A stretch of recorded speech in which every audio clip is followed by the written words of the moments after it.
ನನ್ನ ಒಪ್ಪಮ್ಮನಿಗೇನ ಆಯುರ್ವೇದದಿಂದ ತೂಕ ಇಳಿಸೋದು ಇಷ್ಟು ಸುಲಭ ಅಂದ ಗೊತ್ತಿಲ್ಲ.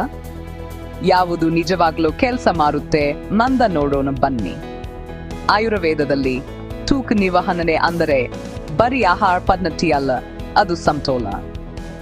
ವಾತ್, ಪಿತ್ತ, ಕಫ ಅನ್ನೋ 3 ದೋಷಗಳು ನಮ್ಮ ದೇಹವನ್ನು ನಿಯಂತ್ರಿಸುತ್ತವೆ. ನಿಮಗೆ ತೂಕ ಹೆಚ್ಚಾಗಿದ್ರೆ ಸಾಮಾನ್ಯವಾಗಿ ಅದು ಕಫದ ಅಸಮತೋಲನದಿಂದ ಆಗಿರುತ್ತೆ. ಕಫವನ್ನು ಸಮತೋಲನಕ್ಕೆ ತರಲು ಹಗುರವಾದ ಪಾರವಾದ ಆಹಾರ ಮತ್ತು ಸಂಯಮವಾದ ಉಪವಾಸವನ್ನು ಪ್ರಯತ್ನಿಸಿ. ನಿಮ್ಮ ದಿನವನ್ನು ಬೆಚ್ಚಗಿನ ನೀರು, ಜೇನುತುಪ್ಪ ಮತ್ತು ನಿಂಬೆಹಣ್ಣಿನಿಂದ ಶುರು ಮಾಡಿ. ಗುಗ್ಗುಲ್ ಮತ್ತು ತುರಿಯೋಲದಂತಹ ಗಿಡಮೂಲಿಕೆಗಳು ನಿಮ್ಮ ಚಯಾಪಚಯವನ್ನು ಹೆಚ್ಚಿಸಬಹುದು. ಆದ್ರೆ ಯಾವಾಗಲೂ ಮೊದಲು ವೈದ್ಯರನ್ನ ಸಂಪರ್ಕಿಸಿ. ಬ್ರೇಕ್ ಟೈಮ್ ಅನ್ನು ಮರೆಯಬೇಡಿ.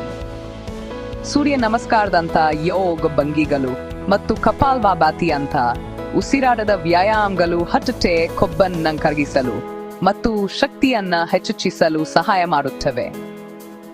ದಿನಚರಿ ಮುಖಿ ಬೆಂಗೆದ್ದು ಮೈಯನ್ನ ನಿಮ್ಮ ದೊಡ್ಡ ಸೂಟವನ್ನ ಮಾಡಿ ಮತ್ತು ರಾತ್ರಿ ತುಟವನ್ನ ಹಗುರವಾಗಿ ಇಟ್ಟುಕೊಳ್ಳ್ರಿ.